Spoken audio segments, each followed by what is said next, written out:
Ang dahilan kung bakit tayo nagpupursige sa buhay. Pinipilit nating kumayod at magpakahirap para sa mga taong mahal natin at ito ang dahilan kung bakit nakakayanan nating lumaban. Ikaw kapuso, anong paghihirap ang dinanas mo para lamang sa taong minamahal mo? Dear Papa Dudut, isang pagbati po sa inyong lahat ng mga nakikinig sa Barangay Love Stories ngayong araw. Third ginalabang po ang itawag ninyo sa akin, 25 years old at bunso, sa 4 na magkakapatid. Pareho na pong namayapa ang aming ama't ina at tanging ang tiyahin na lamang namin na si Tiang Magda ang nag-alaga at nagpalaki sa aming magkakapatid. Dahil walang sariling anak ay kami na po ang nagsilbing anak ni Tiang Magda. Mula sa kanyang sariling bulsa ay binuhay niya kami, Papa Dudut. Pinag-aral at binigyan ng maayos na buhay. Si Tiang Magda ang dahilan kung bakit nakarating sa UK ang panganay kong kapatid bilang isang nurse. Doon na ngayon siya nakatira kasama ang sarili niyang pamilya. Ang pangalawa ko namang kapatid ay maaga ding nagkapamilya at kasalukuyang nakatira sa Apayao. Ang pangatlo at kaisa-isang babae ay naging call center agent. Nagkaroon sila noon ng alitan ng tiyahin namin kaya siya nagrebelde at naglayas. Ngayon nabubuhay na siyang mag-isa sa Cavite. Sa aming 4, ako na lamang ang tanging nakatira kasama ni Tiang Magda. Mabait na tao ang tiyahin ko, Papa Dudut. Kaya siguro hindi ko rin siya magawang iwanan. Wala po kong muwang noon nung sabay na namatay ang mga magulang ko kaya si Tiang Magda na ang itinuring kong ina simula't sa pool. Dati siyang kasambahay na ngayon ay naglalabada na lamang. Simula noong iwan kami ng mga kapatid ko ay ako nang naging katuwang niya sa buhay. Kahit papano ay natutustusan ko naman po ang mga gastusin sa pamamagitan ng trabaho ko bilang isang motorcycle taxi driver, Papa Dudut.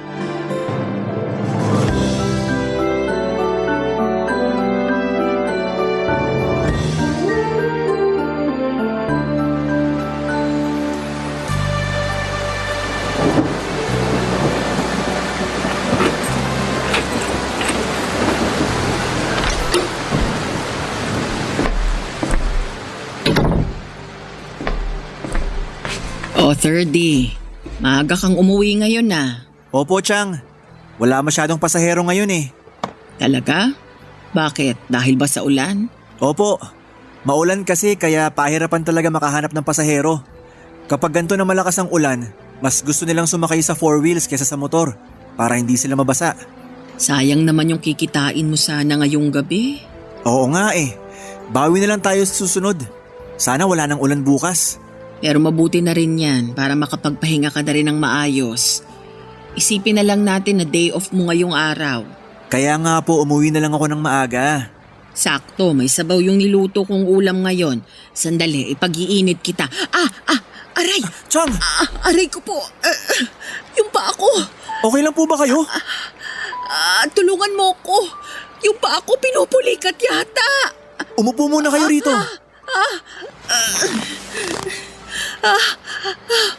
Ano na ba itong nangyayari sa akin? Upo lang muna kayo dyan. Mamasahiin ko tong paa nyo. Saan po ba yung masakit? Diyan sa may bandang tuhod pa baba. Nako, parang namamaga yata tong binti nyo ah. Kanya na talaga yan.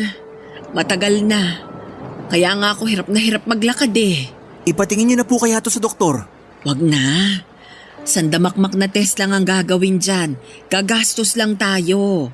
Mas mabuti na yun para maagapan natin kung sakali mang may nararamdaman kayong sakit. Kaya ko pa naman eh. Di ba sabi nyo, lagi rin kayong naiihi pero wala namang lumalabas? Baka mamaya may problema na kayo sa kidney niyan. Huwag mo na akong alalahanin dyan. Ang isipin mo, yung mga bayarin natin. Katapusan na naman. Kailangan nating magbayad ulit sa upa. Opo, may naitabi na ako para dyan. Mabuti naman. O siya, okay na yan. Hindi na masakit yung paa ko. Wala na po kayong nararamdaman? Wala na. Salamat. Papahiran ko na lang tumamaya para di na lumala yung pamamaga. Alagaan niyo ang kalusugan niyo, Chang. Lagi pa naman akong nasa labas. Di ko kayo mabantayan. Kaya ko naman itong sarili ko. Huwag mo na akong problemahin. Basta po, kapag nagkaroon ako ng ekstrang pera, magpapacheck up kayo ha. Oo na. Sige na, kumain ka na dyan. Ipainit mo na yung ulam dun sa kusina. Baka kasi sabihin ng mga kapatid ko, hindi ko kayo inaalagaan. Alam mo, 30, sa inyong magkakapatid, ikaw lang yung nanatili rito. Wala silang karapatang sabihan ka na hindi mo ko inalagaan. Kasi sa inyong apat, ikaw yung hindi umalis. Nasaan na ba yung mga kapatid mo ngayon? Ni Haniho, wala man lang paramdam. Busy na rin siguro yung mga yun sa kanya-kanya nilang buhay. Kaya nga wag mo nang isipin yung mga yun. Sige po, iinitin ko na po yung ulam para makakain na ako. Gusto niyo pong kumain ulit? O sige, bigyan mo ako ng sabaw para masabayan kitang kumain. Sige po.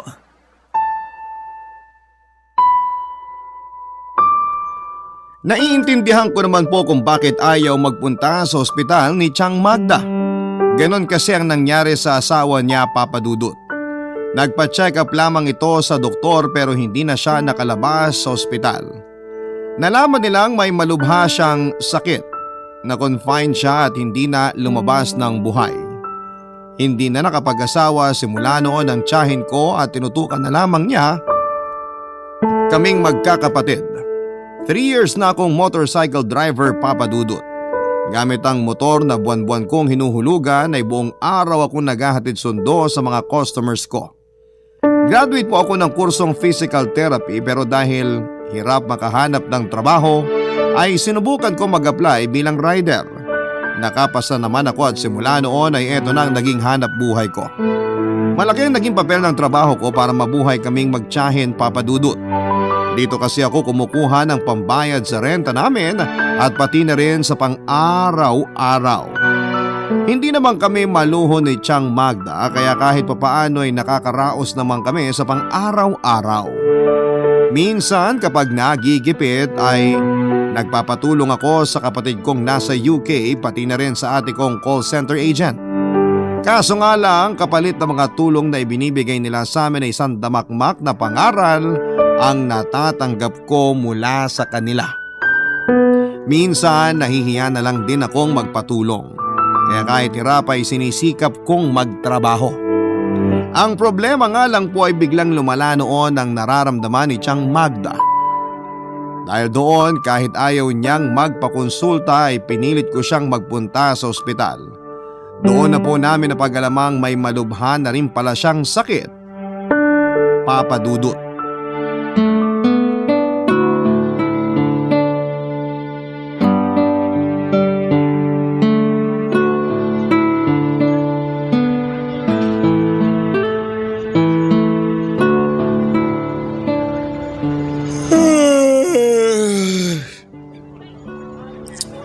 Tumal ngayon ah.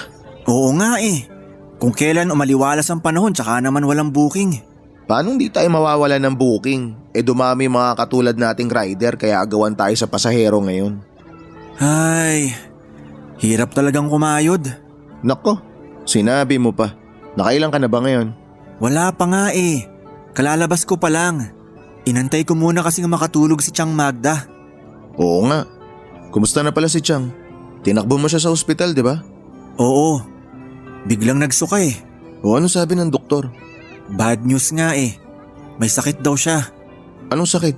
Chronic kidney disease. End stage na raw. La, yan yung sakit na kailangan ng dialysis, di ba? Oo. Hindi na gumagana yung kidney niya. Kaya kailangan na niya ng dialysis para linisin yung katawan niya. Nako, tsak na mapapagastos ka niyan. Yun nga ang problema ko ngayon eh. Kung saan ba ako kukuha ng pampadialysis ni Chang. Tapos marami din siyang gamot na kailangang inumin. Ay, tingnan mo nga naman. Kung sino pa talaga yung mahirap, sila pa rin yung pinahihirapan. Kaya sinasabing napaka-unfair ng mundo eh. Ang hirap pre. Kung tutuusin, wala naman talaga dapat akong problemahin eh. Kasi hindi naman ako yung may sakit. Pero pamilya ko na si Chang Magda.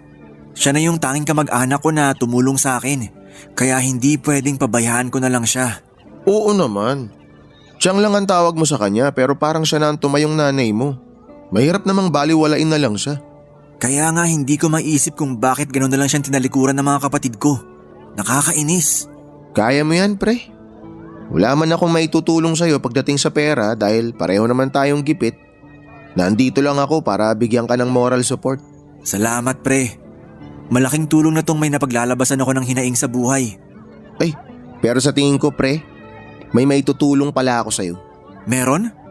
Ano? Hindi ko lang sigurado kung magugustuhan mo tong suggestion ko pero ikaw, pwede mo subukan para pagkakitaan. Racket ba yan? Sige, kung kaya ko papasukin ko yan. Extra service. Kaya mo ba yun? Extra ano? Extra service.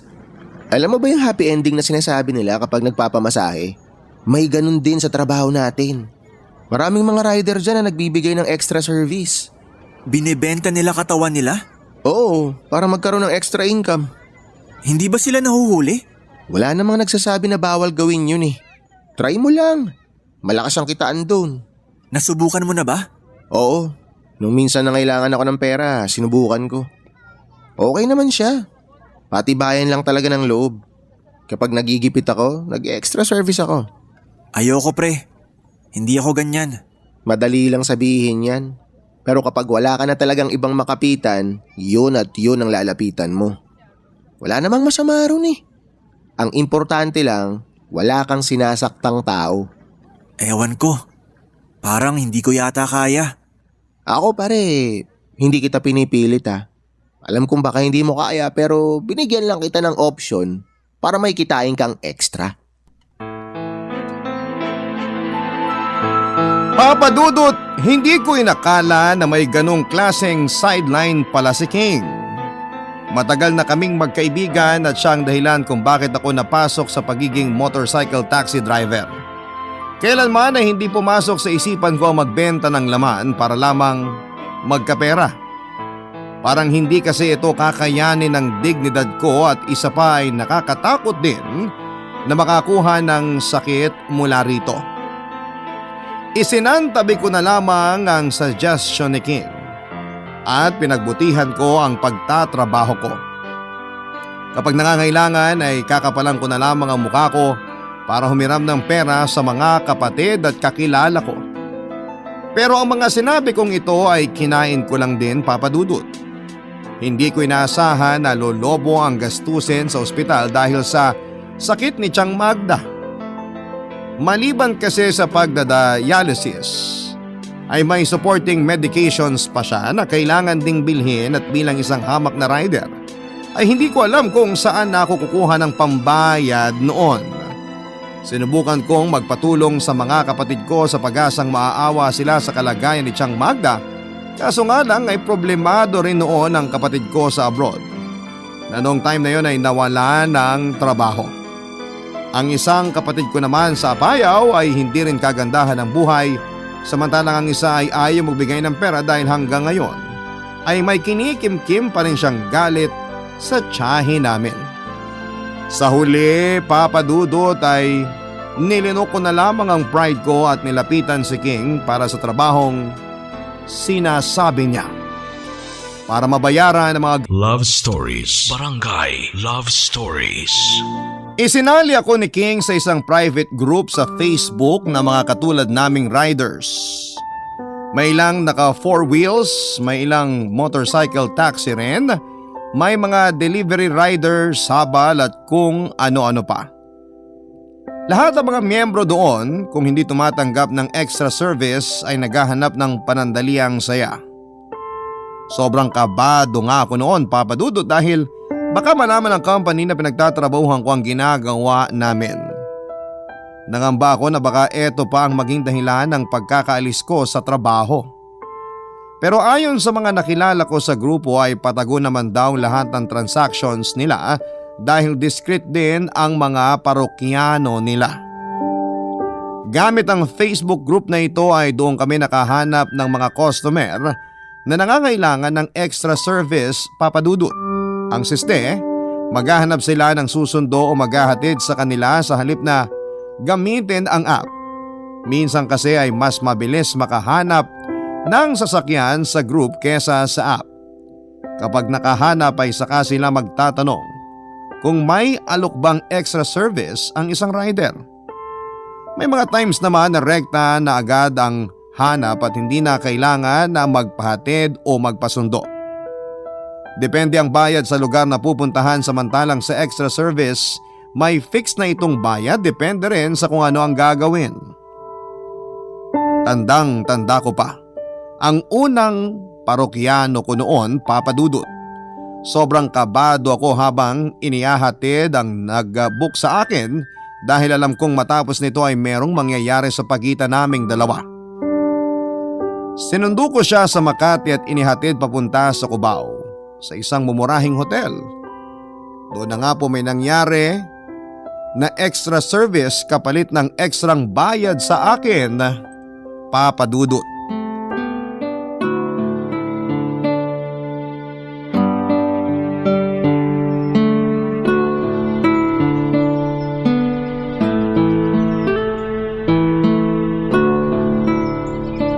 King!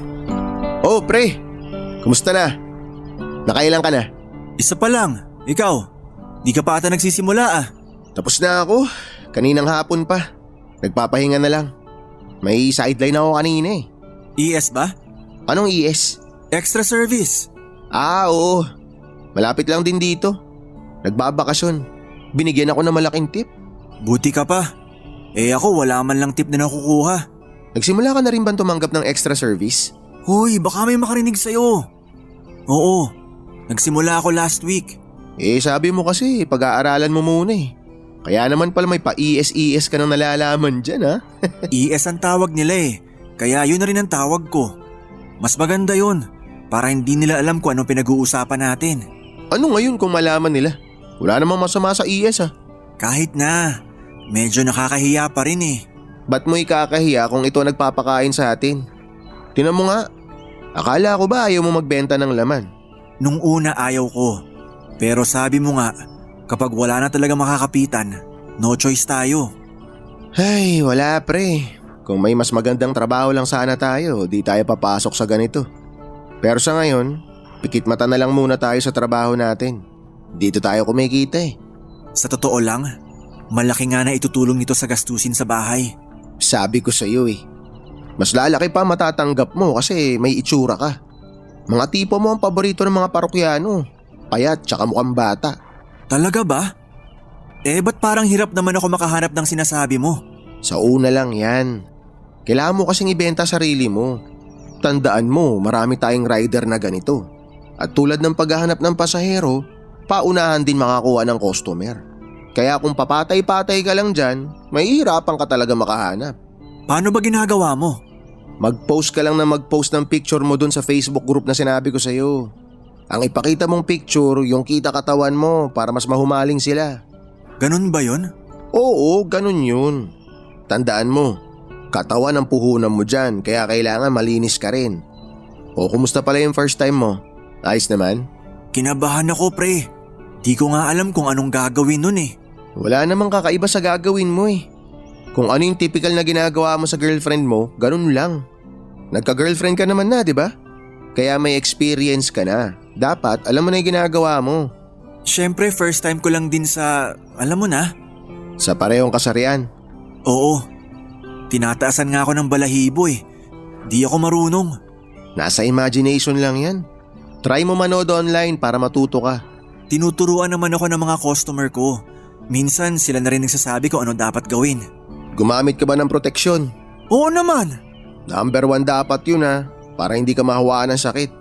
Mas lalaki gastos mo kapag nadapuan ka ng virus. Magpabili ka sa kanila ng kapote kapag ganyan. Kapag wala, pas ka na lang. Ganun ba yon? Oo naman.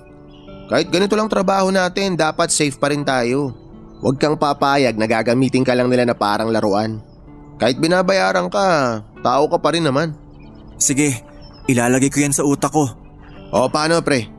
Maiwan na kita ha. Uwi na ako. O sige, ingat ka. Nung una ay mahirap tanggapin na napasok ako sa ganong klase ng trabaho, Papa Dudut. Kailanman ay hindi ko pinangarap na magbenta ng aliw. Pero dahil gipit at wala namang ibang mapagkukuhanan ng panggastos, ay pikit mata ko itong ginawa para sa amin ni Tiang Magda. Malaki ang naitulong ng mga kagrupo ko dahil walang pangmamata at insulto akong natanggap mula sa kanila. Lahat kami ay nangangailangan ng pera kaya lahat kami ay naintindihan ng bawat isa. Sa halip ay nagtutulungan pa nga kami, Papa Dudut. Sa mga pagkakataong ganon, pakiramdam ko ay hindi gaanong kabigat ang mga ginagawa ko noon. Nasundan ng mga extra service na ginagawa ko hanggang sa nasanay na lamang ang katawan ko dito. Maliban sa bayad sa aking serbisyo, may ilang parokyano din ang nagbibigay sa akin ng malaking tip. Minsan kinokontra pa nga nila ako para hindi na nila ako hanapin sa Facebook. Pero kung may mga taong mababait, may mga tao ring abusado minsan.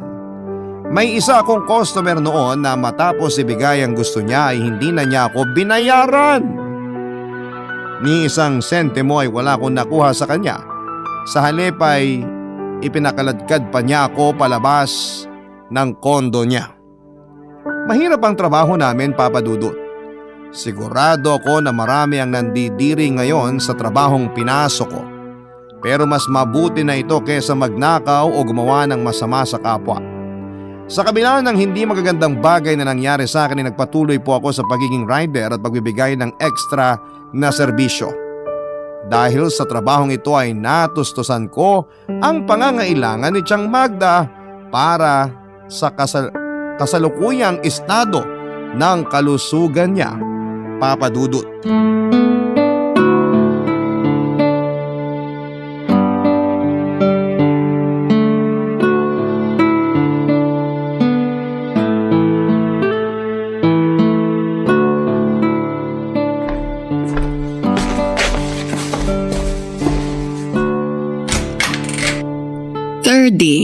Hindi ka pa natutulog?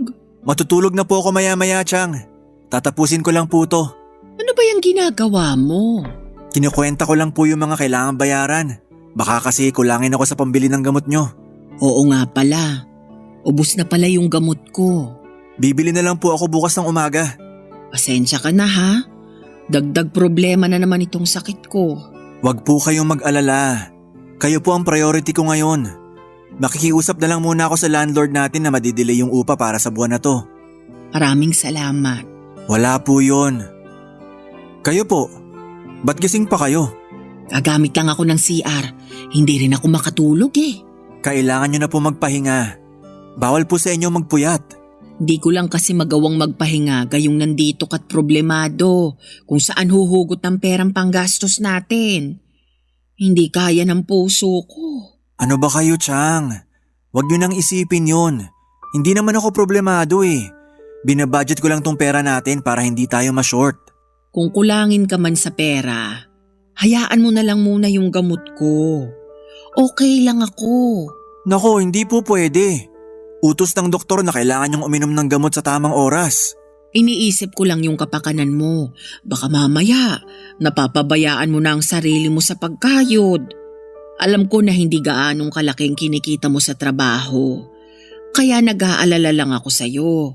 Tiang Magda, tanggalin nyo na yung pera dyan sa mga iniisip nyo. Ako na pong bahala rito. Nagagawan ko naman po ng paraan eh. Ang totoo niyan, nagpapatulong ako kay kuya ngayon. Nag-aabot siya ng pambili ng gamot nyo. Totoo ba? Akala ko ba hindi na siya nagre-reply sa mga chat mo? Nakiusap po ako sa kanya. Kinapalan ko na lang yung mukha ko. Tsaka hindi naman pwedeng baliwalain na lang kayo ni kuya. Kayo yung nagpaaral sa kanya. Mabuti naman at hindi pa rin nakakalimot yung kapatid mong yan. Kaya pinapagod nyo lang ang sarili nyo sa pag-aalala. Kumusta naman yung dalawa pang kapatid mo? Nakakausap mo pa ba sila? Si ate ang hindi ko makontak. Si kuya sa Apayao maayos naman daw ang buhay nila. Yun nga lang, hirap din sa buhay. Talagang hindi na ako napatawad ng ate mong yun. May konting tampo pa rin siguro hanggang ngayon. Pero hayaan nyo na po siya. Ang mahalaga, maayos naman ang kalagayan niya. Kung hindi ko lang sana siya pinahirapan noon, di sana magkasama pa sila ng boyfriend niya ngayon.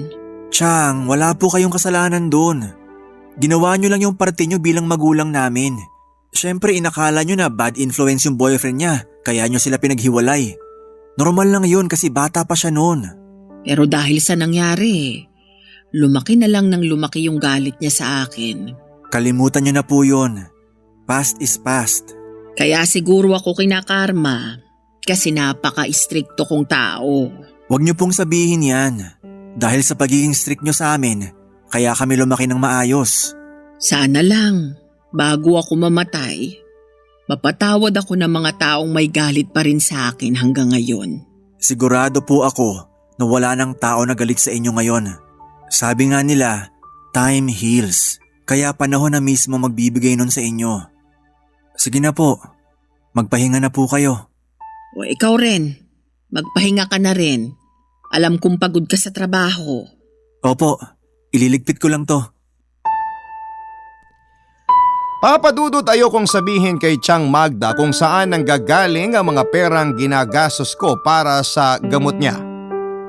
Alam ko na po kasi kung ano ang magiging reaksyon niya kapag nalaman niya ang katotohanan. Kaya naman minabuti kong itago na lamang ang totoo. Hindi na ako aasa pa na tatanggapin ng maayos na mga tao ang naging trabaho ko dahil totoo naman na hindi maganda ang tingin nila sa mga ganong klase ng trabaho, Papadudot. Ang sa akin lang ay hindi ko ito kinakahiya dahil totoo namang dito ako nakakakita ng pera. May one time nga noon, Papadudot, na napasama pa ako sa isang video. Hindi ako pumayag nung una dahil baka mamaya ay bigla pa itong mag-viral at sumikat pa sa internet ang mukha ko. Nakakahiya kapag nalaman ito ng pamilya ko at ng mga taong nakakakilala sa akin. Pero noong inexplain nila ng maayos kung papaano nila ito ginagawa at kung papaano tinatago ang pagkatao ng mga nasa video, ay pumayag din ako. Mahal kasi ang bayad kapag ni-record ito dahil ang ginagawa nila ay binebenta nila online ng video. Para masiguradong nakatago ang mukha ko ay tinatakpan ito ng maskara. O minsan ay blurred ang mukha ng taong kasali sa video. Wala namang kakaiba sa pagkuha ng video, Papadudot. Gawin mo lang ang ipapagawa nila sa iyo at kapag natapos ay saka kanila babayaran. Kapag nagustuhan ka ng mga fans ay tatawagan ka ulit para gumawa ng video. At lahat ng yon ay pinatos ko, Papadudot, sa ngalan ng pera. Mahal ko kasi ang tiyahin namin kahit na napaka-istrikto niya kung minsan. Ayoko siyang pabayaan dahil hindi niya kami pinabayaang magkakapatid. Iniisip ko na lamang na ito ang sakripisyo ko para mabayaran ang mga sinakripisyo ni Chang Magda sa amin noong nawalan kami ng mga magulang. Barangay Love Stories. Barangay Love Stories. Halos isang taon din ang ginawa kong pag-extra service, Papadudot. May mga suki na ako noon at kilala na sa pangalang 3D na siyang fake name na ginamit ko para sa mga customers. May sariling account na rin ako noon para makontak ako ng mga customer ko na mas mabilis. Dumating nga noon sa puntong mas naging lalaking bayaran na lamang ako kesa sa pagiging rider. Nagagawa ko na lamang na maghatid sundo ng pasahero kapag wala akong booking. Kung ako ang tatanungin, mas gugustuhin ko nga noon na mag-extra service na lamang dahil mas malaki ang nakukuha ko rito. Hindi pa kasama doon ang mga tip na ibinibigay sa akin kapag nagustuhan nila ang serbisyo ko. Hanggang sa isang gabi, isang pasahero ang nakilala ko na itago na lang natin sa pangalang Simon. Nag-send siya ng private message sa akin sa Facebook. Wala raw kasi siyang mabook kaya napilitan siyang maghanap ng masasakyan sa Facebook. Maulan kasi noon, Papadudot, at pahirapan talagang makahanap ng masasakyan. Mula sa Pasay ay inihatid ko siya papunta ng Sampaloc. Akala ko noon ay maghahanap siya ng extra service pero sasakyan lang talaga ang kailangan niya ng time na yon. Ilang linggo ang lumipas. Nag-message ulit siya sa akin para magpahatid naman sa BGC. Bago umalis ay kinontra na niya ako para ako mismo kinontrata na niya ako para ako na mismo ang magsundo sa kanya matapos silang mag-inuman ng mga kaibigan niya. Hanggang 3:00 lang dapat ako ng madaling araw, Papa Dudut, pero dahil malaking magbigay ng tip si Simon ay hinintay ko siya. Nung uwian nila ay agad ko siyang sinundo pauwi sa kanila. Doon na po siya naghanap ng extra service. Masasabi ko, Papa Dudut, na isa na siguro si Simon sa pinakamayamang customer na nakilala ko.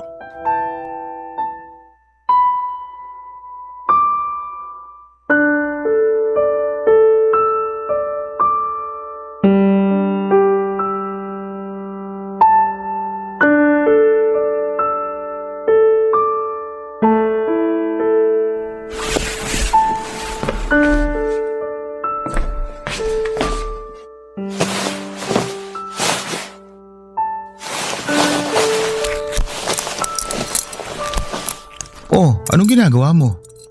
Nagbibihis na po ako, sir. Bakit? May gagawin pa ba tayo? Aalis ka na agad? Opo. Kailangan ko pa po magtrabaho eh.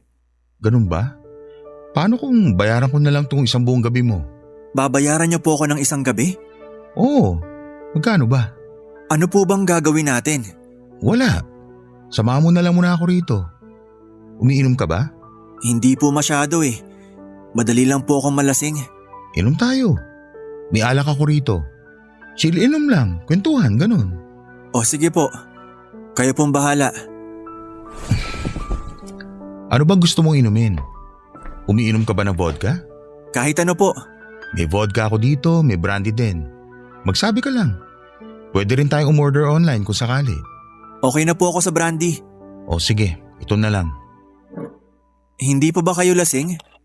Parang kagagaling nyo lang sa inuman ah. Hindi naman ako masyadong uminom doon. Sinamahan ko lang yung mga katrabaho ko. Ganun ba? Ano pong trabaho nyo? Sa BPO, Wala kayong trabaho ngayon? naka-leave ako. Feeling ko na burnout ako kaya nagpaalam muna ako sa office. Mabuti pa kayo may ganyan sa trabaho. Kami wala eh. Bawal mapagod kasi kapag nagpahinga kami, wala kaming kikitain. Gaano ka na ba katagal sa trabaho mo? Siguro may 4 na taon na rin ako. Matagal na rin pala. Yung pagiging rider ko 4 na taon na. Pero yung pagbibigay ng extra service, mga 1 taon pa lang. Bakit naman ganitong klase ng trabaho ang pinasok mo? Wala nang ibang mahanap na trabaho eh. Ito na ang pinakamabilis kasi kailangan ko talaga ng pera. May binubuhay ka bang pamilya? Wala naman. Hindi pa ako pamilyadong tao pero may tiyahin ako na nanay-nanayan ko na rin. Nagdadialysis siya kaya kailangan kong kumayod para sa pampagamot niya. Ganun ba? Oo. Sabi ko nga sa sarili ko noon, di ko papasukin ng gantong klaseng trabaho. Pero tingnan mo, dito rin pala ako pupulutin. Mahirap ang buhay eh. Kung ano yung magbubukas na oportunidad, kailangan patusin agad. Kasi baka mawala pa. Ganun ang buhay. Dito sa atin sa Pinas, bawal maging choosy. Maswerte ka kapag nakahanap ka ng magandang trabaho. Pero kung wala ka na ibang choice, mahirap ang magreklamo. Totoo po yan. Linyahan na to ng mga mahihirap na tulad ko pero sasabihin ko pa rin. Sobrang hirap maging mahirap. May deal ako sa'yo. Ano po yun? Tutulungan kita sa problema mo. Pero sa isang kondisyon. Anong kondisyon po yan? Huwag ka na magbebenta ng laman sa ibang tao. Tutulungan kita sa mga gastos mo sa pampagamot sa tiyahin mo. Basta maging exclusive ka lang sa akin. Paano pong exclusive? Sa akin ka lang magbibigay ng extra service. Kukunin ko ang parehong serbisyo mo.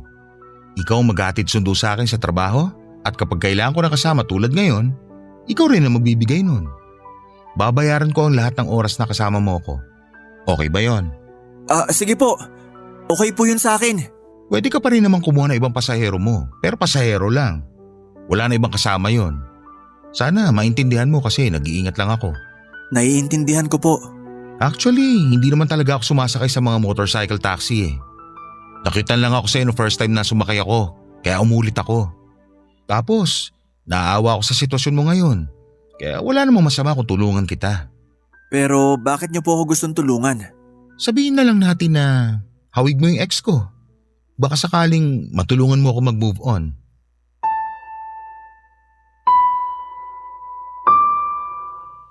Papa Dudut, hindi mukhang bakla si Simon. Maganda ang katawan nito at profesional kung tignan. Nasa BPO industry daw siya at medyo may kataasan ang kanyang posisyon. May bahay sila sa Sampaloc pero solo siyang nakatira sa Makati. 35 years old na siya pero mukhang magkaedad lamang kami dahil mukha siyang bata. Pinag-isipan ko ng mabuti ang offer sa akin ni Simon at wala naman akong nakitang masama sa gusto niyang mangyari kaya pumayag ako, Papa Dudut. Siguro'y gusto lamang niyang maging safe pagdating sa pakikipagsiping sa ibang tao. Tinulungan ako ni Simon na magpa-test sa center para malaman kung malinis pa ba ako. Kinabahan nga ako nung una, Papa Dudut, dahil pakiramdam ko ay may nakuha na akong sakit sa dami ng mga taong nakasama ko. Mabuti na lang at negative naman ang naging resulta. Ang sunod na ginawa sa akin ni Simon ay tinuruan niya ako pagdating sa safe sex. Binigyan niya ako ng gamot na kailangan kong inumin para pangontra sa HIV. Katulad ng napag-usapan namin ay itinigil ko na ang pagbibigay ng extra service sa ibang tao para mag-focus kay Simon. Nagpatuloy pa rin naman ako sa trabaho ko bilang motorcycle taxi driver pero pagdating sa ibang services ay naging exclusive na lamang ito kay Simon. Galante siyang magbigay ng pera sa akin, Papa Dudut. Tinulungan niya ako sa mga gastusin ko sa ospital. Maliban dito ay inililibre din niya ako minsan. Para nga akong nakahanap ng sugar daddy na lagi kong biro sa kanya. Ay naman kay Simon ay hindi raw siya sugar daddy. Gusto lang daw niyang makatulong at kapalit ng tulong na ibinibigay niya ay napupunang ko raw ang kalungkutan niya. Halos 7 buwan din ang relasyon naming yon ni Simon, Papa Dudut. May pagkakataon nga noon na ipinakilala ko pa siya kay Chang Magda bilang kaibigan. Noong time na yon ay mahina na ang tiyahin ko at nakaratay na lamang siya sa higaan niya at hirap nang maglakad. Si Simon ang naging katuwang ko sa mga oras na malungkot ako, Papa Dudut. Hanggang sa tuluyan na ngang bumitaw si Chang Magda dahil hindi na nito kayang labanan ang sakit niya. Noong nawala siya ay eto na rin ang naging sign para tumigil na ako sa ginagawa ko dahil wala na akong ibang pinagkakagastusan ay nag-decide na akong tumigil sa trabaho ko kay Simon, Papa Dudut.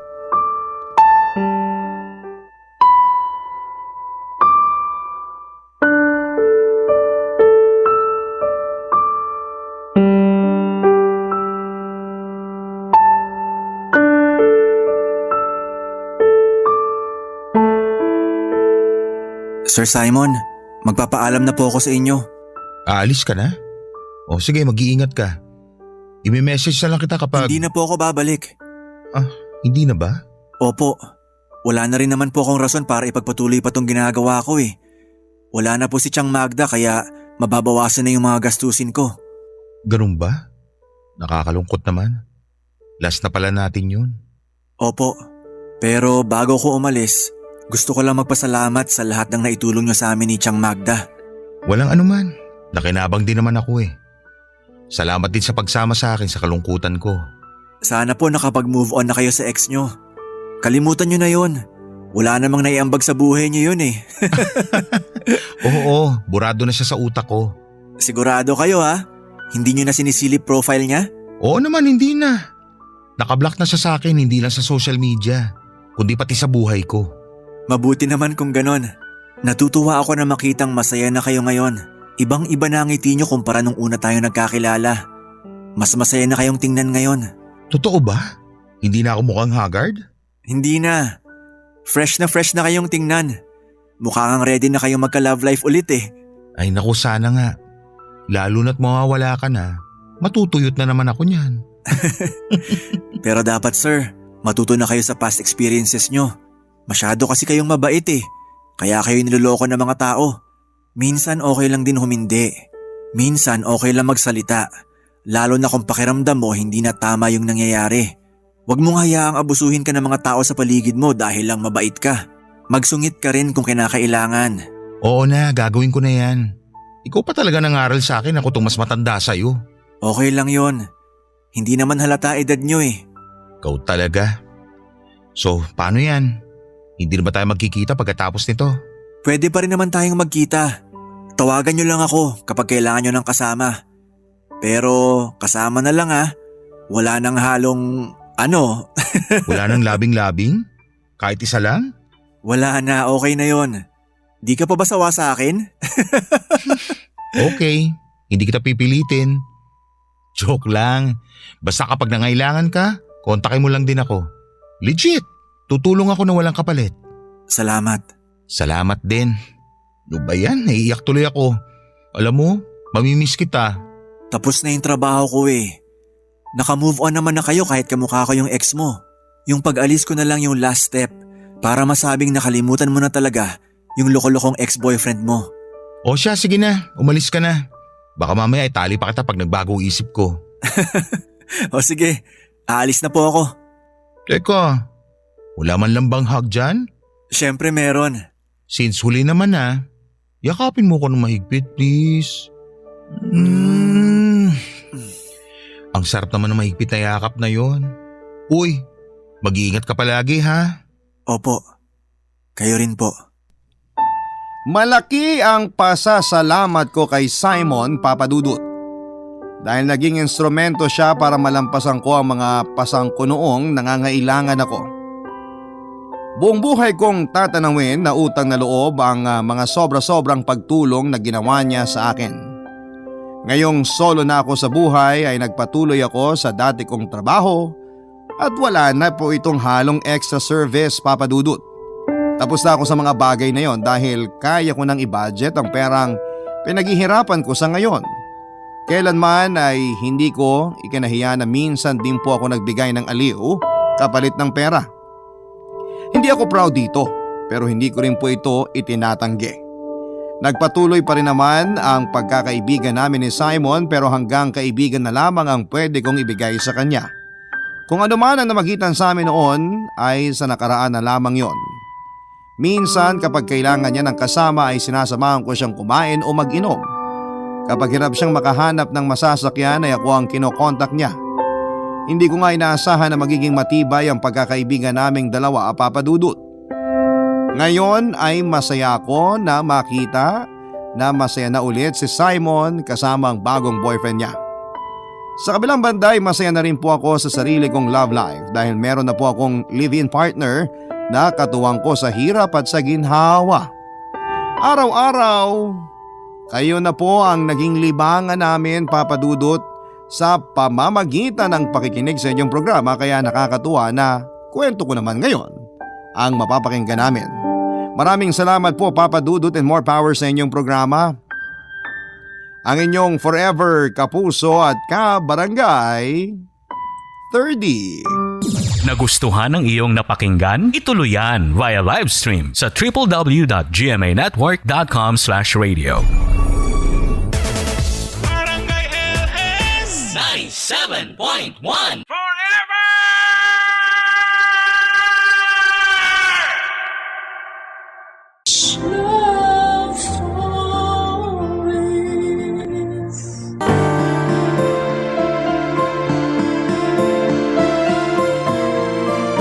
Normal makaramdam ng panibugho lalo na kung merong dahilan at pinanggagalingan. Ngunit sana'y mahanap natin sa ating puso ang pagpapatawad upang mas gumaan ang ating dinadala. Ikaw kabarangay, nanibugho ka na ba? Dear Papadudut, narinig ko na minsan ninyong sinabi sa radyo na bumabalik ang kabutihan, ganoon din ang kasamaan. Simula nung narinig ko yon ay napaisip ako ng husto sa mga bagay na nagawa ko sa nakaraan na nagresulta sa akin ng mga bagay na nangyayari sa kasalukuyan. At kaya ako sumulat sa inyong istasyon ay upang hingi ng payo ng mga kabarangay natin tungkol sa aking sitwasyon. Itago niyo na lamang ako sa pangalang Vanessa, 32 years old at taga Rizal. Nagtatrabaho ako sa isang private company sa Quezon City bilang HR assistant na nagsimula noong graduate ako sa college taong 2014. Noong araw may naging boyfriend ako at nagtagal din kami ng 4 na taon hanggang sa nag-decide siyang mag-abroad noong 2018 para sa aming future. Makalipas nga ang 5 buwan ng parehong taong yon. At habang nasa ibang bansa siya ay nagkita kami ng ex-fling ko noong high school na si Aldrin sa isang resort sa Laguna nang minsan kaming pumunta doon ng mga katrabaho ko para mag-relax. Dahil meron na nga kaming nakaraan ay mabilis kaming nagkapalagay ng loob ni Aldrin. At nalaman ko siya ay single and ready to mingle ng mga panahong yon, Papa Dudut.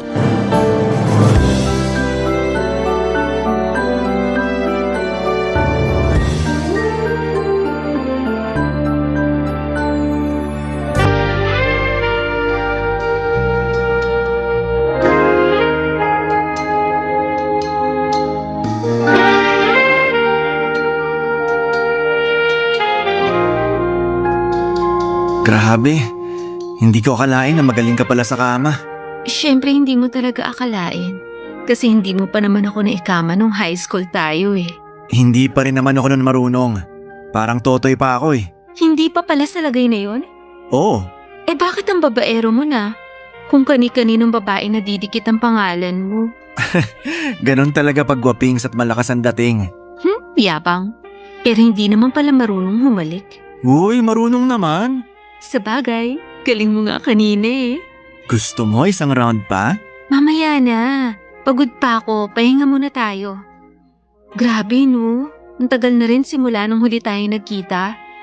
Pagkakatanda ko, high school graduation natin yun. Huli kitang nakita na parang may inaabangan sa gate ng eskwelahan natin nung dumaan kami nila mama at papa palabas. Nilingon pa nga kita pagkalampas namin sa'yo. Kaya lang ang bilis mo namang nawala. May samaligno ka ba? Sobra ka naman. Pero hindi ko na maalala yun ah. Baka humina ng memory mo. Siguro nga. Magkasing edad lang naman tayo. Joke lang. Pero tagal na rin kasi. Oo nga, pero hayaan mo na. Mahalaga nagkita ulit tayo. Tama. Eh, kumusta pala yung trabaho mo dun sa call center? Parang nabanggit mo nung nakaraan na magre-resign ka na. Natuloy ba? Hindi eh. Kasi naisip ko magde-December na. Sayang yung 13-month pay. Siguro sa susunod na taon na lang. Ikaw talaga, mautak ka rin eh. Alam mo yan, HR ka eh. Oo. Pero naniniwala naman ako na hindi mo aalisan yung kumpanya mo kung matino sila sa mga tauhan nila. Oo, tsaka pwede rin naman na gusto lang namin mag-improve sa mga career namin o sumubok ng ibang bagay. Bakit? May naiisip ka ba na bagong career? Wala pa nga eh. Pero tsaka na yun, di pa naman ako aalis sa trabaho. Oh, ikaw ba? Anong ako? Hindi ako naghahanap ng bagong career, just for you to know. Alam ko naman. Pero yung itatanong ko talaga anong plano mo ngayon sa boyfriend mo? Hanggang kailan mo siya planong lokohin? Yun nga eh. Pagkatapos nung nangyari sa atin, parang bigla akong nakonsensya. Ibig mong sabihin gusto mo nang tigilan yung ginagawa nating panloloko sa kanya? Hindi. Yung gusto kong tigilan yung relasyon namin kasi... kasi wala na rin naman yung patutunguhan. Malayo siya sa akin. Pakiramdam ko mag-isa ako. Mahirap pala yung ganito. Yung bang sa cellphone lang kayo nag-uusap, tapos madalas sandali lang kasi iba oras dun sa kanila. Ilang buwan na nga ba siya dun? 5. Pero kahit na, kung noong mga una hanggang 3 buwan nakakapagtiis pa ako sa setup namin, pwesto mga sumunod, na-realize ko na hindi ko pala talaga kaya yung LDR.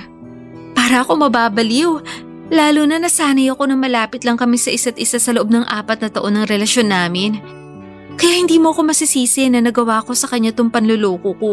Hindi naman kita sinisisi. Gusto ko lang malaman mo na masaya ako kasi nagkita ulit tayo at naging close. Tsaka kung magiging single ka na, naisip ko, pwede tayo magsimula ulit, lalo single rin naman ako. Talaga? Totoo ba yan? Oo naman. Totoong totoo.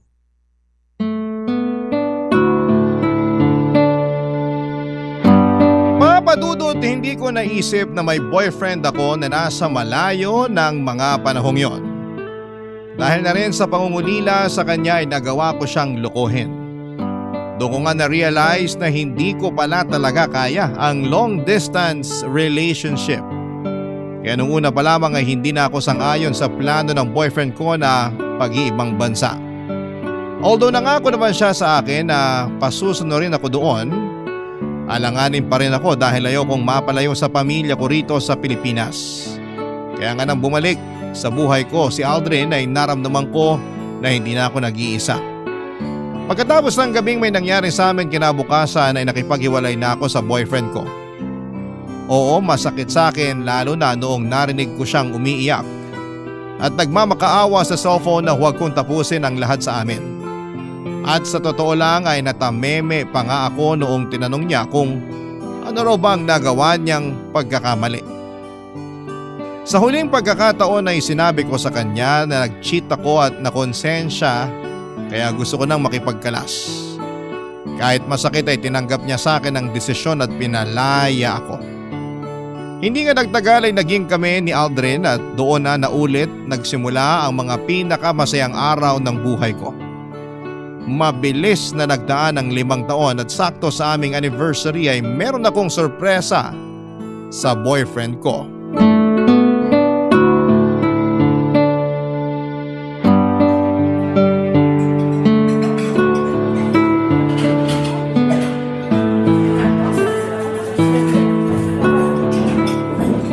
Happy anniversary, mahal!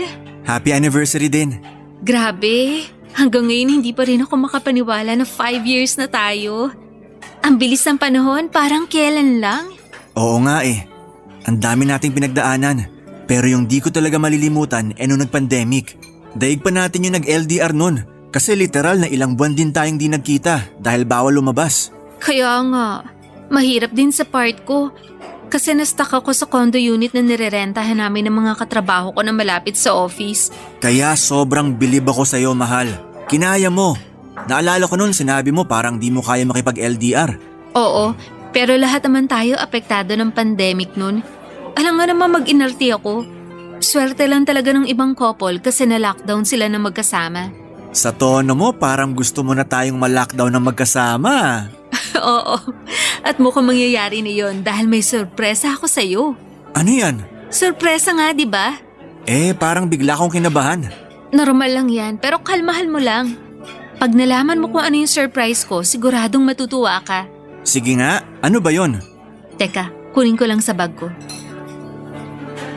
Alam ko nandito lang yun eh. Ah, ito. Saan? Pero pikit ka muna. Kailangan pa ba yon? Oo, para may thrill. Ikaw talaga? Dami mong alam? Siyempre. So ano na? Pumikit ka na. Ito na, pipikit na. Kailangan ko rin bang magbilang ng 1, 2, 3? Pwede rin naman. Yan, nilagay ko na sa harap mo. Dilat ka na. Sige. Ano yan? Surprise! Magiging tatay ka na! Hala, totoo ba to? Hindi ka nagbibiro, mahal? Bakit naman ako magbibiro? Siyempre, totoo yan. Nung nakaraang araw pa talaga yan. Kanina, bago ako pumunta dito sa restaurant para sa anniversary dinner natin, dumaan muna ako sa OB para magpa-check up. Tapos confirm. Gusto mo makita ultrasound ng baby natin? Oo naman, sige, patingin ako. Sige. Kunin ko lang sa bag. Ah, ito oh. Tignan mo yung sonogram ko. Yan yung baby natin. Oo nga, magiging tatay na nga ako. Masaya ka ba? Tinatanong pa ba yan? Siyempre masayang masaya ako. Sa sobrang saya ko parang gusto kong sumigaw. Yan naman yung wag mong gagawin. Kasi baka kalad ka rin tayo ng guard palabas. Mukha pa naman masungit si Manong. Oo nga, pero joke lang naman yun. Masaya lang talaga ako. Ako rin naman eh. Kabado nung una kasi wala akong idea sa pagbubuntis. Pero alam kong kakayanin ko naman dahil kasama kita. Hindi ko mawawala sa tabi ko, di ba? Oo, hindi ako mawawala sa tabi niyo na magiging baby natin. Thank you. I love you, mahal. I love you too, mahal. Salamat sa napakagandang regalo mo. Papadudod, sobrang saya ko talaga nang nalaman kong magkaka-baby na kami ni Aldrin. Sakto kasi pareho na rin naman kaming 31 years old noon at dagdag pa nga sa kasiyahan ang nakita ko. Ang excitement sa mga mata ng boyfriend ko pagkatapos niyang malaman na buntis ako. Alam ko Papa Dudut na malaki ang magbabago sa relasyon namin lalo na at magkakaanak na kami pero wala kaming hindi kayang gawin para sa baby namin. Excited na kaming maging magulang at pinangako namin sa anak namin na ibibigay namin lahat ng mabubuti at magagandang bagay sa kanya. Kaya lang 2 buwan matapos kong sabihin kay Aldrin na buntis ako ay meron din siyang ipinagtapat sa akin. At yon ay ang plano niyang pagsunod sa tiyuhin niyang barista sa Singapore para doon ay magtrabaho. Nung una ay nagtampo ako sa kanya dahil ayaw ko talaga ng LDR pero pinarealize sa akin ni Aldrin na kailangan kong kayanin dahil gagawin lang naman daw niya yon para sa anak namin at sa magiging pamilya namin sa hinaharap, Papa Dudut. Barangay Love Stories. Barangay Love Stories. Papa Dudut, ginawa ko naman ang lahat ng makakaya ko para hindi kainin ang matinding lungkot habang nandito ako sa Pilipinas at nasa Singapore si Aldrin. 4 na buwan na noon ang tiyan ko nang umalis siya bago siya tulungang sumampa sa eroplano ay nangako sa akin ng boyfriend ko na lagi kaming mag-uusap sa cellphone para hindi ko raw maramdaman na malayo kami sa isa't isa. Naniwala at nagtiwala ako sa kanya dahil alam ko na para rin naman sa baby namin ang pag-iibang bansa niya. Oo, kahit ayoko ng LDR ay sinantabi ko ang sarili kong kapakanan para sa anak namin. Maayos naman ang unang 3 buwan namin ni Aldrin bilang LDR couple. Challenging lalo. Paano namin pinagkakasya sa ilang minuto ang lahat-lahat na mga nangyari sa araw namin sa aming kwentuhan. Pero sa tulong ng mga kaibigan ko na matagal na rin sa ganong setup ay nakakuha ko ng tip kung paano mapapanatili ang init at saya ng relasyon namin. Kaya lang nung nag-4 na buwan na si Aldrin sa Singapore ay napansin ko na dumalang ng pakikipag-communicate niya sa akin. Bagay na hindi ko na kinatutuwa, Papa Dudut.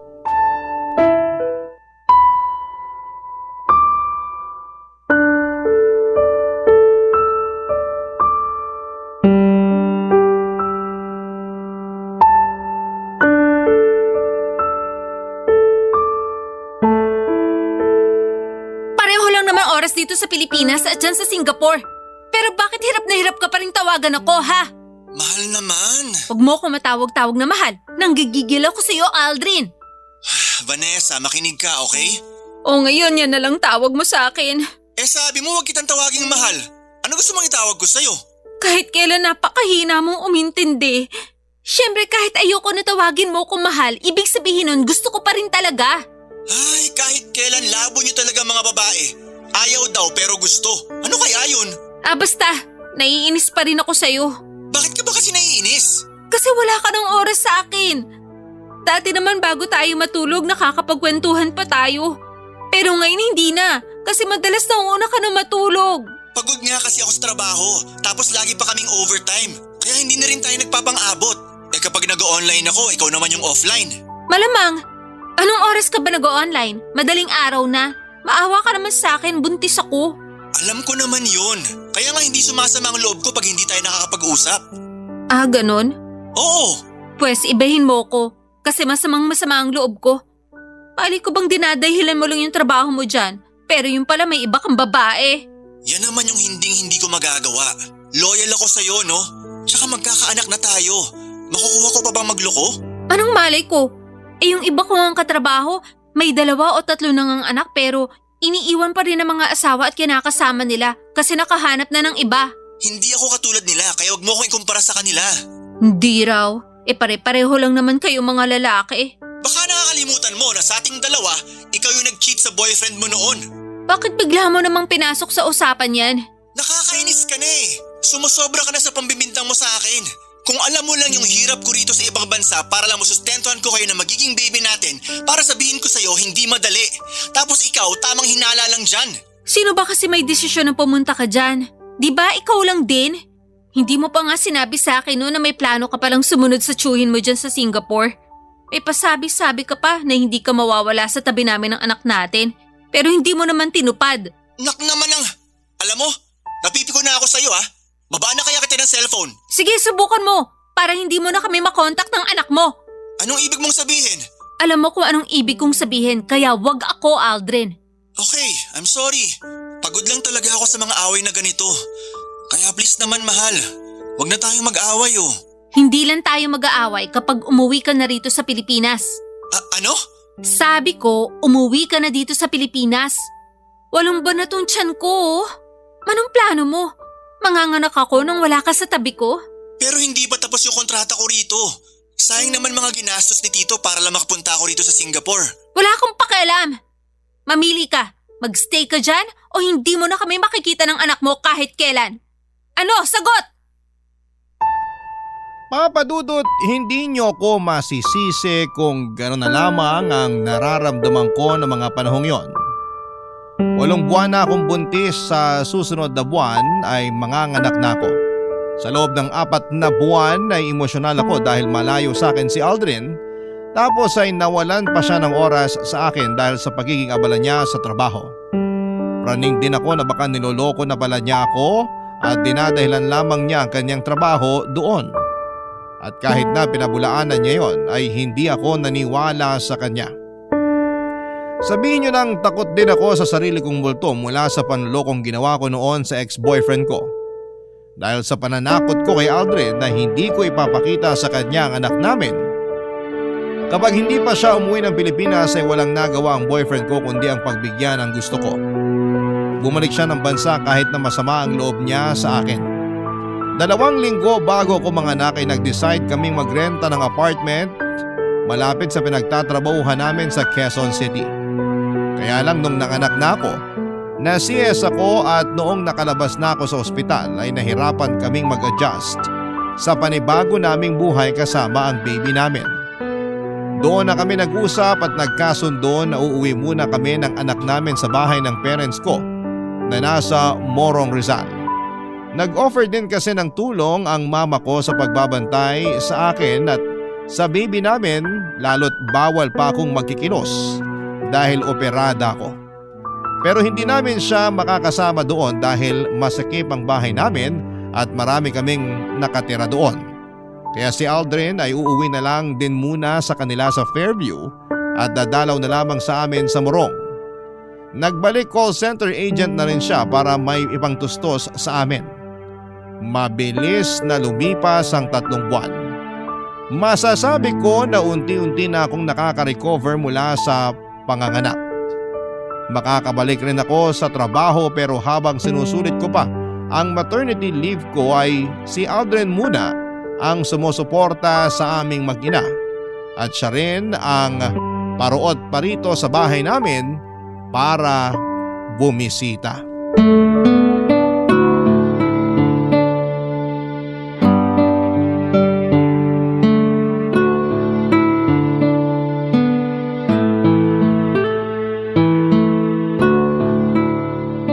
Yun! Ay, ano ba yan? Hina naman ito, pabuhat. Talaga naman. Dapat dito pinapatalsik eh. Mahal, pwede bang hinaan mo ang boses mo? Baka magkising ang anak natin eh. Mahina naman boses ko ah. Hindi mahina ang boses mo. Dinig na dinig nga hanggang dun sa sala. Nakakahiya kina mama kasi hindi na nila maintindihan yung pinapanood nila sa TV. OA naman. Pwede namang lakasan yung volume ng TV. Kasalanan ko talaga. Ititigil mo ba yan o babasagin ko yung cellphone mo? Oh, ayan, tinigilan ko na. Napaka-bayolente mo naman. Bayolente na kung bayolente, pero hirap mo kasing pakiusapan. Buti na lang tulog mantika ang anak natin kasi hindi madaling magising sa ingay mo. Ako na lang ba talaga nakikita mo sa pamamahay na to? Ako na lang ba yung maingay? Kanina nga naririnig ko yung tatay mo nagpupukpuk doon sa labas. Tapos yung kapatid mong isa ang lakas makipag-cellphone. Abot dito sa kwarto yung ingay ng chismisan nila. Pwede ba wag mo silang ikumpara sa'yo? Alam nga naman magreklamo ako. Nakikitira lang naman ako dito sa bahay. Sina mama at papa pa rin ang may-ari nito, no? Ganon. Kaya ako na lang yung mag-a-adjust. Ano ba kasing kinakagalit mo? Pwede ka naman maglaro ng hindi dumadaldala. Hirap sa inyo ng mga online gamer, napakaingay. Palibhasa, di ka gamer. Kaya wala kang alam sa nararamdaman namin. Hindi ko na kailangan maging gamer, no? Diyan pa lang sa anak mo, ubus na ang oras ko. Na hindi na nga ako makapagsuklay ng buhok O makapaligo man lang pag hindi hawak ni mama yung baby natin? Tapos makukuha mo pa maglaro katulad ng ginagawa mo? Wala namang masama sa paglalaro ko ah. Wala nga, pero... pero ilugar mo naman. Huwag naman sa tuwing nandito ka sa bahay para dalawin kami ng anak mo. Kasi nakakainis na eh. Ano namang nakakainis doon? Hirap sa'yo, masyado mong pinapansin lahat. Papansinin ko talaga kasi wala ka ng oras sa amin ng anak mo. Lagi ka nalang naglalaro sa cellphone mo tuwing nandito ka sa bahay. Buti sana kung mahaba yung oras na nilalagi mo rito, hindi naman. Maya-maya uuwi ka na rin tapos hindi pa tayo nakakapag-bonding. Ano ba kasing bonding ang gusto mo? Gusto mo na bang sundan na agad natin yung anak natin? Siyempre hindi. Bastos ka. Anong bastos doon? Tingin mo sa akin yun lang yung habol ko sa'yo? Malay ko. Sabi mo kasi wala na tayong bonding eh. Oo, pero hindi yun ang sinasabi ko. Wala ka namang sinasabi kung ano, kaya malamang maiisip ko yun. Tsaka bakit ngayon ka pa naging conservative? May anak na tayo. 5 taon na rin tayo magkarelasyon. Mag-6 na taon na nga eh. Kahit na. Sana man lang, naisip mo na bagong panganak ako. Ni hindi pa nga naghihilom na maayos yung tahi ko tapos naiisip mo na talaga yung bagay na yun? Kung ikaw kaya yung magbuntis at manganak nang malaman mo yung hirap naming mga babae. Sorry na. Surihin mo mukha mo. Mahal naman eh. Buisit, naaalibadbaran ako sa pagmumukha mo.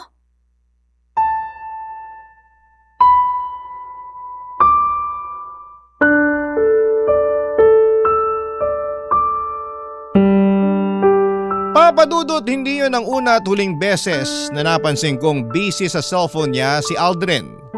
Naglalaro lang naman daw siya at wala naman daw masama doon. Kaya nga hinayaan ko na lamang siya pero pinagsasabihan ko siya kapag pakiramdam ko na doon na lamang nauubos ang oras at atensyon niya imbes na sa amin ang anak niya. Mabuti sana kung hindi limitado yung nilalagi niya sa bahay namin. Sa huli kahit na nagkakairingan kami ni Aldrin ay hindi pa rin naman siya nanalo sa akin. Sa totoo lang simula na magka-baby kami ni Aldrin, naging priority ko na talaga ang aming anak. Iba na kasi talaga kapag naging nanay ka. Yung dating mahalaga sa iyo ay mawawalan ng saysay. Dahil anak mo na lamang yung pinakamahalaga sa buhay mo. Isa na nga doon yung relasyon namin ni Aldrin Papadudut. Lalo kong dati praning ako na baka maghanap siya ng iba pag hindi ko siya nabantayan ng husto. Pero nung nagkaanak kami ay ayoko nang mangunsimi sa bagay na yon dahil nadodoble lang ang pagod ko. Barangay Love Stories. Barangay Love Stories. Papa Dudut, hinayaan ko na lang si Aldrin sa kung ano ang pinagkakaabalahan niya sa buhay. Basta hindi niya napapabayaan ang pagiging tatay niya sa anak namin ay ayos na sa akin yon. Sa pakiramdam ko ay maayos naman ang relasyon namin dahil wala namang ginagawa si Aldrin na ikakagalit ko. In fact, masaya kami noong nagpabinyag kami sa anak namin at nangako siya sa akin sa harapan ng mga bisita, ninong at ninang at mga magulang namin na makakasalan niya ako. Kung kailan ay sorpresa raw. Siyempre niwala ako sa kanya dahil deep inside ay gusto ko rin namang maikasal sa lalaking mahal ko. Kaya lang akala ko ay okay talaga kami pero mukhang nagkamali ako. Nung nagbalik na kasi ako sa trabaho ay sakto nag-resign naman siya sa pinagtatrabahuhan niya. Dahilan niya ay burnout daw. Sinabi niya sa akin na magpapahinga lamang siya ng 1 buwan at maghahanap na ulit ng bagong trabaho. Pumayag ako kasi mahalaga rin naman sa akin ang mental health niya. Nakiusap lang ako na ihatid sundo niya ako sa bahay at trabaho ko since may motor naman siya at wala pa siyang pasok. Hirap kasi ako mag-commute pero nag-share naman ako ng panggas sa kanya. Kaya lang 2 linggo lang niya akong hinatid sundo at noong mga sumunod na araw ay hindi na dahil kesyo busy daw siya sa ibang bagay tulad ng pagsama sa mga long ride ng mga barkada niyang may motor din, Papa Dudut.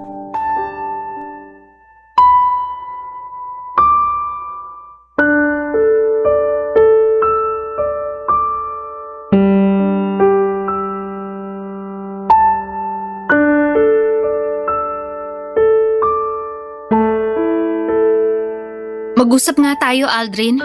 Nag-uusap na tayo. Huwag mo nga akong pilosopahin. Seryoso ako. Seryoso rin naman ako ah. Sabi mo mag-uusap tayo. O ayan, nag-uusap na tayo. Tsaka pwede ba? Kung aawayin mo ako, wag mo na lang din akong kausapin. Wala ako sa mood makipagtalo. Pagod ako. At ikaw pa talaga yung wala sa mood?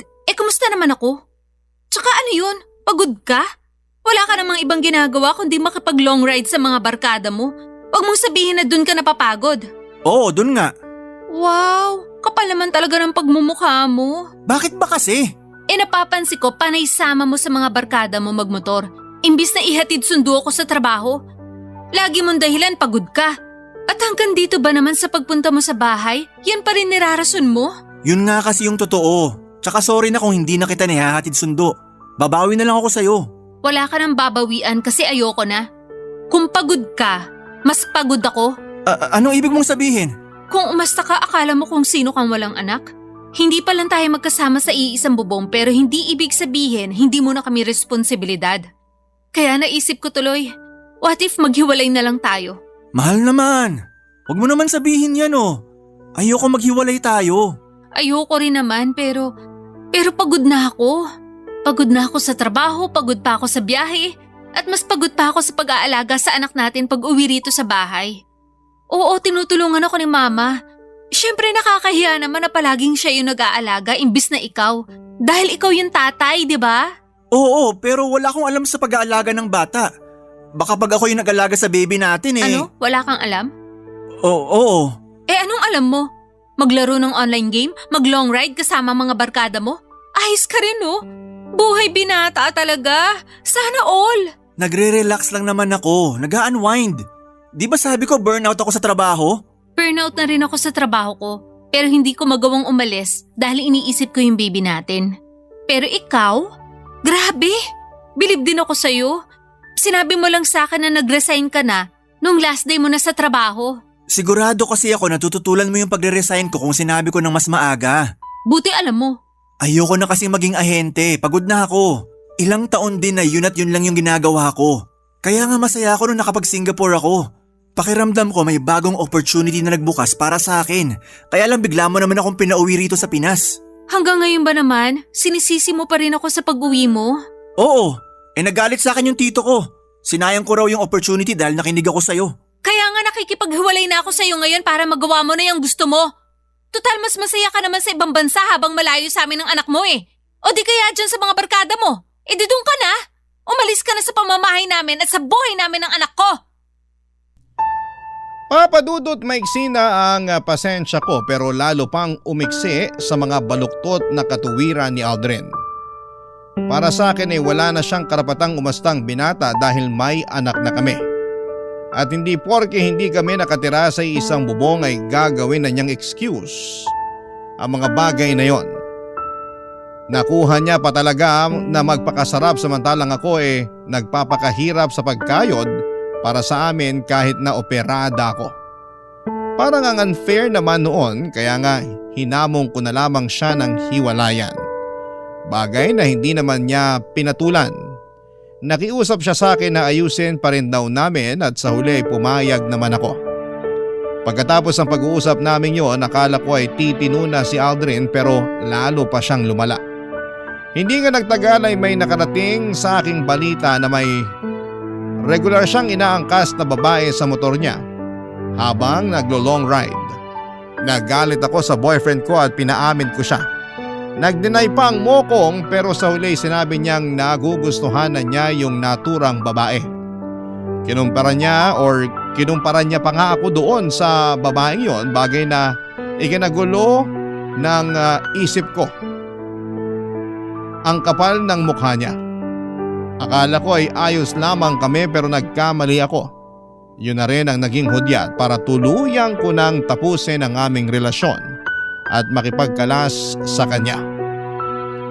Makalipas nga ang 2 linggo ay nalaman ko na mag-on na sila ng babae niya.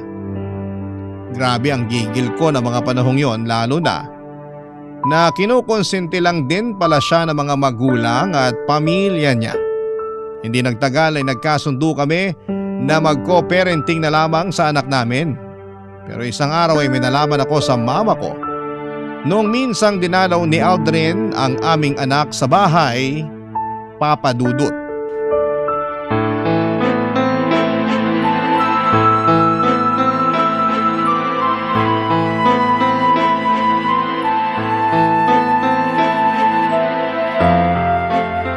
Kapal naman ang mukha mo, Aldrin! Tumawag ka lang ba para sabihin sa akin yan? Oo, kasi yun naman ang totoo. Aga-aga! Ano na naman bang kasalanan ko sa'yo? Malaki! Nalaman ko lang naman na sinama mo pala yung babae mo rito sa bahay namin kahapon. Oh, ano naman sa'yo ngayon? Anong sa akin ngayon? Tanga ka ba talaga? Bakit mo yung ginawa, ha? Gusto raw niya makilala yung anak natin, kaya sinama ko siya sa bahay. Mabait naman yun, mahilig sa bata. Wala akong pakialam kung mabait siya o mahilig sa bata. Sa susunod na isama mo pa yung babae mo sa bahay namin, hindi mo na pwede makita yung anak natin. Bakit naman? Wala naman kaming ginagawang masama ah. Ayoko lang na mapalapit yung anak ko sa kung sino mang karelasyon mo. Dahil ano na lang sasabihin ng ibang tao, sige nga. Sa lagay mas inaalala mo pa sasabihin ng iba? Oo! Tsaka ayoko na hawak-hawakan ng bago mo yung anak ko. Wala ka na ba talagang respeto sa akin? Kasi kung meron, ipapaalam mo sa akin na pupunta kayong dalawa sa bahay. Kaso hindi eh. Basta-basta ka na lang pumunta doon kasama yung babaeng yun. Tandaan mo, ako pa rin ang nanay ng anak natin. Hindi naman niya inaangkin yung pagiging nanay sa anak natin. Malamang ikaw pa rin talaga yung nanay.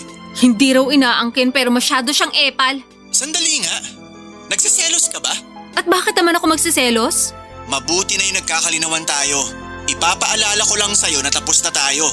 Ikaw pa nga yung nakipaghiwalay sa akin kaya wala kang karapatan na magselos dyan. Hindi ako nagsiselos. Bakit ko pagseselosan yung babae mo? Malas nga niya. Kasi siya naman yung susunod na mangungunsumi sa'yo. Ay, hirap sa'yo, wala kang bilib sa akin. Buti pa yung girlfriend ko, proud na proud sa akin. Paano ko magiging proud sa'yo? Diskarte mo, bulok. Tsaka pwede ba? Wag mo akong makumpara-kumpara sa malanding babaeng yan. Tandaan mo na malaki ang kasalanan niyo sa akin. Lalo ka na, Aldrin. Kaya wag kang umasta na akala mo ikaw ang biktima rito. At sinong biktima rito? Ikaw? Baka nakakalimutan mo. Kung cheater ako, cheater ka rin. Kaya wala kang karapatan na magsalita ng ganyan. Ni wala sa ating dalawa yung malinis, pareho lang tayong manloloko rito. Kung iinsultahin mo lang ako, mabuti pa wag na wag ka nang pumunta sa bahay. Hindi mo na pwede makita ang anak natin. Wala kang kwentang tatay! Vanessa naman, pag-usapan muna natin to. Tapos na tayo, di ba?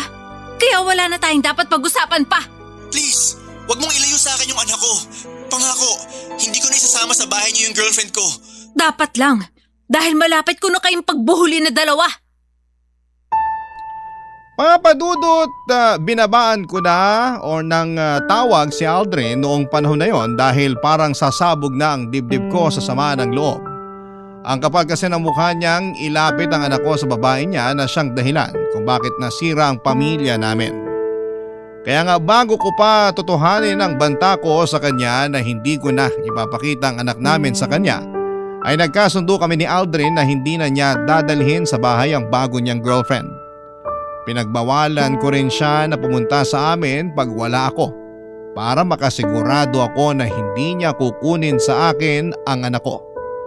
Praning na kung praning pero ayokong mawala sa akin ang bata. Kung tatanungin ninyo ako kung kumusta ang puso ko ay masasabi kong naninibugho ako o nagsiselo sa babaeng ipinalit sa akin ni Aldrin. Pero hindi ko yon pinapahalata sa dati kong boyfriend dahil ayokong magmukhang mahina sa harapan niya. Abot langit ang galit ko sa kanila lalo na sa tatay ng anak ko dahil hindi na niya ako nirespeto nang pumatol siya sa ibang babae samantalang may anak na kami. Sa kasalukuyan ay focus ako sa anak ko at sa pagpapalaki sa kanya. Si Aldrin naman ay dumalang na ang pagbisita sa bata pero hindi ko na masyadong inalam kung bakit. Bahala na siya sa buhay niya. Ayoko ng problema kaya okay lang na nawala na siya sa buhay ko. Pero napaisip tuloy ako. Karma ko na yata ito kasi nagloko ako noon sa dati kong karelasyon. Kung oo, totoo nga na bumabalik ang kabutihan, pati na rin ang kasamaan. Hanggang dito na lamang po ang sulat ko at sana'y mapili po ninyong i-air sa inyong programang Barangay Love Stories. God bless po Papa Dudut and more power sa inyong programa. Ang inyong forever kapuso at ka-barangay, Vanessa. Barangay Love Stories. Barangay Love Stories. Anong say mo sa Barangay Love Stories na ito? Pagkwentuhan natin sa comment section yan. Nagustuhan ng iyong napakinggan? Ituloy yan via live stream sa www.gmanetwork.com/radio.